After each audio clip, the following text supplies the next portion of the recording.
Okay, so I didn't get as much videoing done yesterday, but yesterday was another roller coaster day. Fly so high, I'm hypnotized.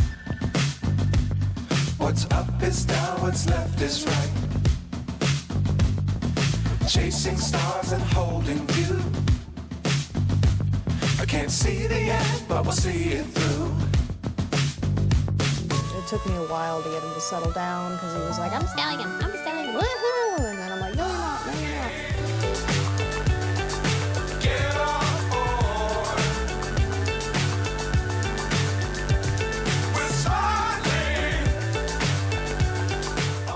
So my first ride was going well, actually. I made some adjustments because I knew the judge wanted him slower. So I was like, okay. She said, slow him down. So I decided to sit the trot. So I had a little bit more control of the tempo, and I could just, ride the tempo instead of forcing it with posting. Sometimes I think I get a bit nervous, and then I post too fast, and then I push him faster than maybe is the right speed for him, or anyway. So I was sitting the trot, came in. Our first mark was actually a 7, so we started well. The trot work was going really well. The stretch trot went really well. The walk was good. And then you have to go back from the medium walk, you go to trot, and then a couple strides later you go to canter.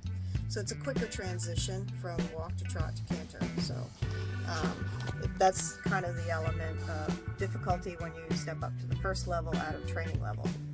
So I did the trot marker, got to the canter marker, and he wouldn't canter, and then I had to ask a couple times. He started having a fit, he got disunited, tried to do the circle. He was braking and going through his outside shoulder, not wanting to turn. Just a bit of a struggle. So I finally got him back after 2 or 3 attempts at least, got him to canter again, and he did this on and off the previous 2 rides as well, and I did something later to resolve some of this, but so then you have to go down the end of the arena towards A, which is open, and it's an indoor. Today was indoor, so it's open. There's no rail there, and he jumped out. So that's twice now at this venue in 2 different indoor rings that he's jumped out the end. He's left the arena. So I was mad, which is not a good emotion, but I was livid because I can't. How do I train outside? It's not like I can reproduce this to fix this. So I was really mad because I was protecting, when we were in the outside the day before, I was protecting that outside rein to keep him in, because I could feel him having a tendency to want to jump out. So the judge said, okay, if he does it, in her ring, if he does that, she said, come back in and then ride him around in there so that he learns he can't just jump out and just avoid, showing. So I was mad. So then I went to the other indoor, which is where he jumped out the first time, which was a warm-up arena this time. So I went in there and I started trying to get the canter, trying to figure out what is going on, and he got more and more mad and hotter. So I was like, okay, this is probably the wrong choice, but these are the things you do when you're trying to figure out what the problem is. So I took him back to the stall, and I untacked him. It's not. He's 4. He's learning and doing things and making choices that are not always the choice that I'd like him to make. So anyway, I worked on his neck. I did some stretching with him, and then he felt like he was a little tender in his pole. So I went ahead and I did I did an adjustment in his pole, and then he got a good release from that. And generally, if they're stuck somewhere, like in the pole or in the low neck or something, they'll have a harder time picking up a particular lead or staying straight or whatever. There's something. So he was basically saying, I can't, is what was happening. He was saying, not that he doesn't want to, it's that he was telling me I can't do what you're asking me. So like I said, me being upset, even though it wasn't that long being upset, I was upset initially. It wasn't entirely him saying no, which is usually his first choice for whatever reason. He picks no first, and then I have to convince him to go to yes. That's just him. So after I fixed his neck, he was hot, and it was really hot this weekend. So I went and I took him over to the wash rack. Now this is the first time I've taken him to the wash rack. And we've been here to this show 3 times. Mainly because he's funny about the wash rack at home, and here they're concrete, so it's a very different situation, and they're usually flooded, and he doesn't like water, and it's a whole thing. You know, he's a bit emotional. It's a whole thing with him. So I took him over there, and I said, oh shit, it's flooded, whatever. So I just took my time, and I let him like smell it. There was another horse there. There was a groom there washing off a stallion, and I was trying not to kind of be a problem. But anyway, we took our time. A lady came by. She goes, oh, do you want me to help you get him in there? And I said, no, he's probably not going to go, because his answer for everything is no. I said, but you know, we're going to try. So then I put the rope in his mouth, which is kind of what I go to if he keeps saying no. If I allow him to choose and he refuses to try, then I put the rope in his mouth, and then now he's got a little pressure and he is quicker to say yes. So put the rope in his mouth. It's what I do when I do trailer loading too. It just works for him. It's sometimes it's a weird quirky thing that works for a weird quirky horse, you know. So I put the rope in his mouth, and I encouraged him forward. He came forward. He started to try. I rewarded him for trying, and then he walked in. So that was good. So I got him to walk in, and then I walked him out, walked him back in, and then I was like, okay, well, I need to wash him. So the groom came and asked to help, and so I said, oh yeah. So he held him. He stood in front of him and held him so that I could hose him off. Which is what the objective was anyway. So I was so appreciative that he came and helped me. So we got him to stay in there. I was able to hose him off. Not, you know, I couldn't do his face and all that, but I was able to hose most of his body off and get him to be cooled down, which is the whole objective. And then I walked him back out, and then I walked him in twice more, just to get, it's okay, you can go in, you can go out, you can go in, you can go out. And then I took the rope out of his mouth, and then I walked him in without the rope in his mouth, and he willingly went in and out. So then we quit with that. So I take that as a win. So with everything with my young horse, I got to take my wins when I get them. So that was my 1% win yesterday. So I was thrilled. That was awesome. So even if he bombed the second test, I had my win. So, okay. So then we went back. I let him calm down, cool. He had several hours in between the next ride. So he chilled out. You know, he got his wash off. He chilled out. I came back and I changed his colors. So I started the day with my red colors, and then I came back with my green, because I haven't used the green yet. So that was the first time I brought the green out. So I rode in the green. I made some tactical adjustments with riding the second test. So obviously I had to sacrifice something in order to try to get a completed ride, because this has been kind of my struggle since we were here in March, is to get completed rides, to get a clean ride, or as clean as a ride as I can do. So I made a tactical decision to compromise the score, to basically go off course and take a 2-point error by asking for the canter early. So when I came to trot, I asked for trot early, and then I cantered like almost right away at the trot marker.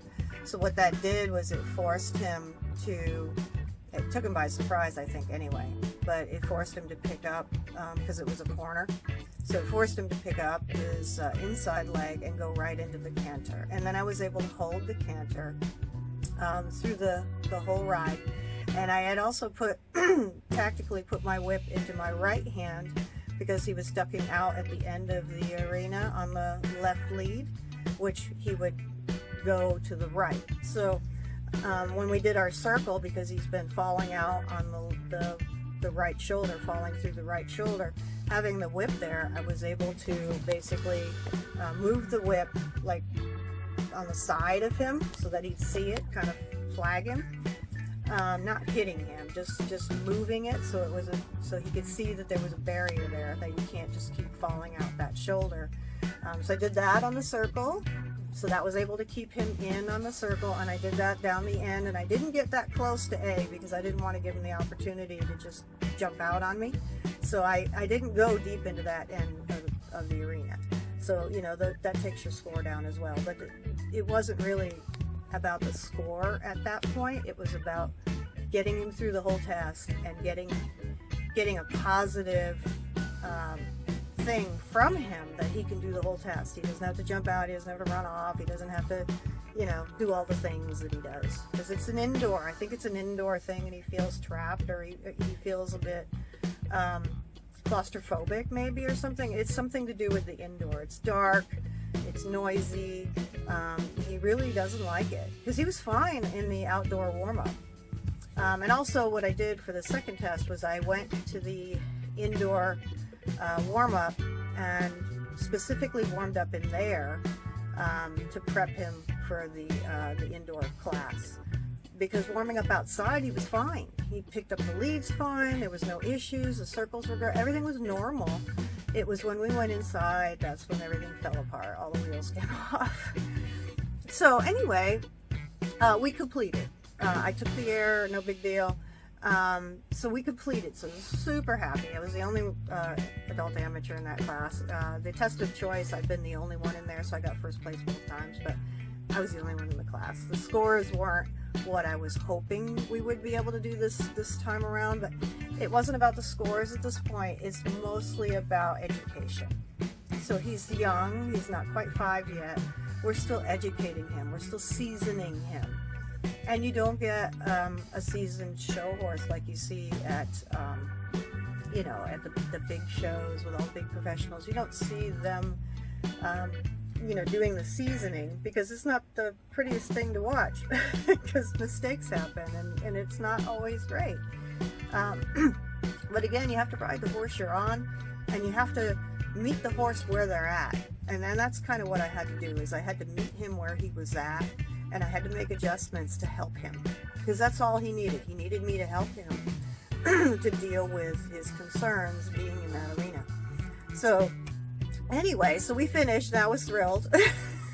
And one of my friends, Tamara with the camera, she was there, and she's like, "Oh, that looked really good." And I said, yes, that's why I'm so frustrated, because all the ability is there. All of the basics, all the ability is there. I just haven't been able to produce it. I just haven't been able to get it in these shows. And I need to get it at these shows, because the regional adult amateur championships, which is what I've qualified for at training level, is at this venue. And I'm probably going to be in one of these indoor rings. So I need him to be okay here. I need him to feel comfortable here. You know, and it's just trial and error at this point. And I was talking to my coach Josh about it, and he was like, "Oh geez, that's a problem." So anyway, those adjustments that I made for that second ride worked well. And it was funny, because the judge, she wrote on the comments, and I will show you, because I was cracking up. Let me just flip this around. You know you're struggling when the judge puts "yay." Oh, I can't tell you how much I appreciate that. That was just so lovely of her to do, because she knew I was frustrated, and she knew I was struggling, and it's obvious the horse has the quality and he has the ability. I was just really struggling with where he was at with his mental space, and so that was really fun. I really appreciated that. So Anyway, you will have seen the rides, and this is probably going to be part of the voiceover. But yeah, so ended the day really well, and then my friends came by and they asked me to read a test for one of their clients, and lovely lady, and her daughter. So I just quickly, tossed my stuff into my tack stall and ran up there and went to help her. And right before her test, there was another horse that was really having a meltdown. And this is what happens with young horses. These are the things that we don't like to talk about, is that you got to meet the horse where they're at on the day. And sometimes they ain't having it. Sometimes they're just in a bad mood and they just don't want to deal with it. And they don't want to go into a particular ring, and they're uncomfortable, and they're being very loud and boisterous about their opinion. And that's all part of learning. So anyway, she's on a young horse too. She was doing a training one, and the horse ahead of her was not doing well. So I didn't want it to upset her young horse. So I told her to go back into the warm-up. Because usually you wait on deck, you watch the ride that's ahead of you, and then you go in after them. But the horse had its head in the air, was bronching, and before it even went in, it was bronching, and I saw it doing some things before that, and I'm like, this is not a good mix. So then I told her to go in when that horse was done and he was walking out. I'm like, okay, well, maybe he's gotten it out of his system. So I said, go ahead in. I told her to go the opposite direction so she wouldn't be in the same space with that horse. Well, the horse came out as she was getting down near the end of the arena and coming up my side, which is where that horse was on the outside. And he wouldn't go. He wouldn't walk. He wouldn't go. He was still very angry. And they were using the whip to try to encourage him to go forward without getting kicked. And that was the trainer that was trying to help encourage.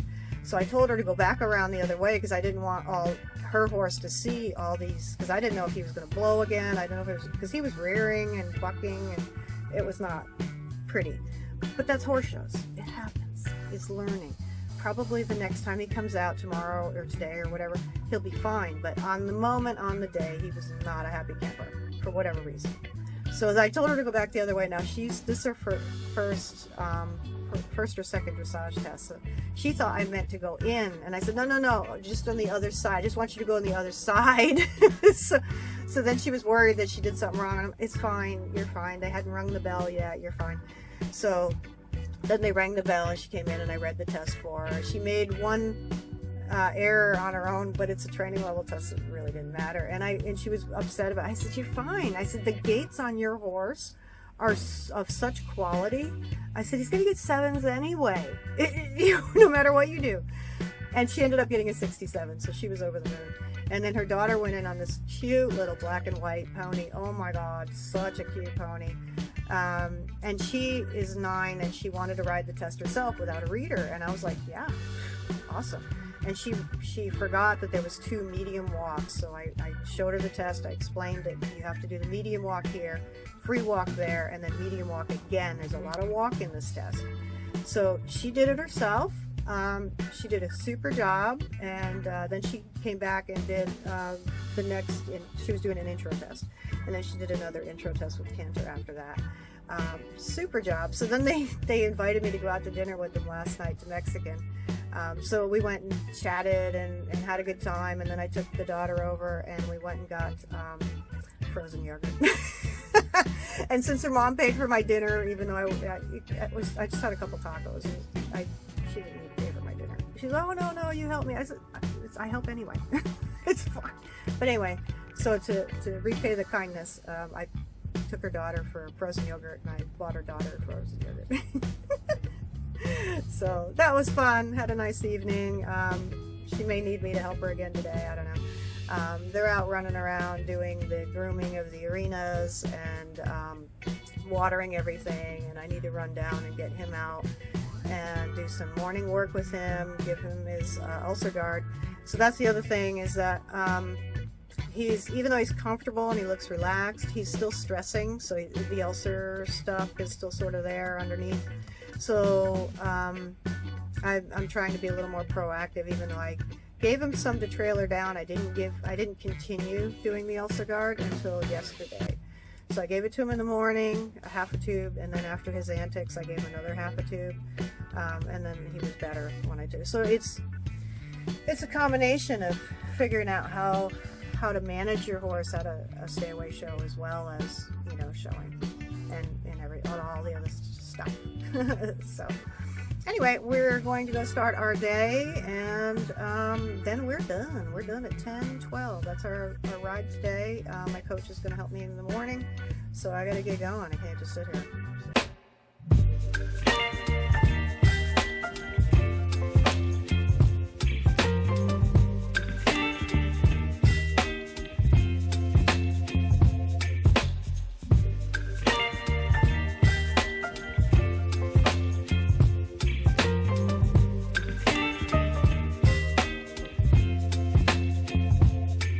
Baby, you give me ice and fire.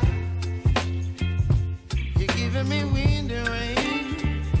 You're some kind of butterfly. Baby, you give me midnight. You whip up my appetite. Don't leave me here high and dry. Oh, well, I don't wanna jinx it, baby.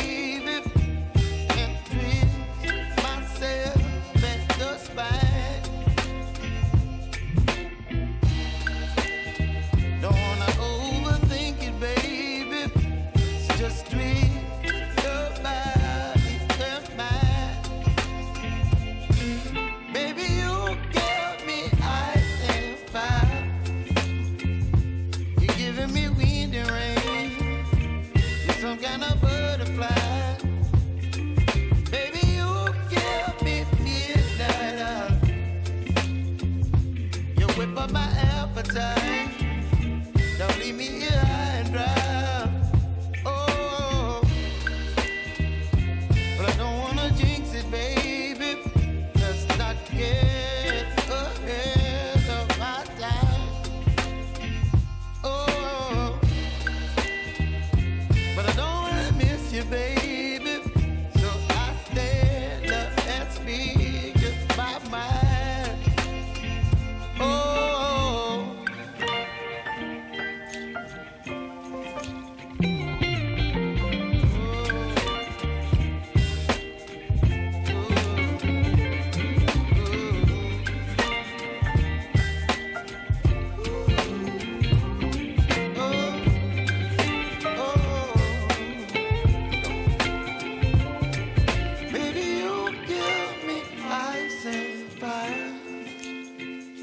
You're chilling wind and rain. You're some kind of butterfly. Baby, you give me midnight. You whip up my appetite. Don't leave me here high and dry. Baby, you give me ice and fire. You're channeling wind and rain. You're some kind of butterfly.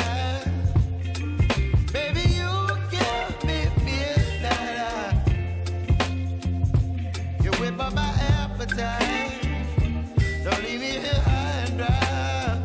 Oh,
the verge.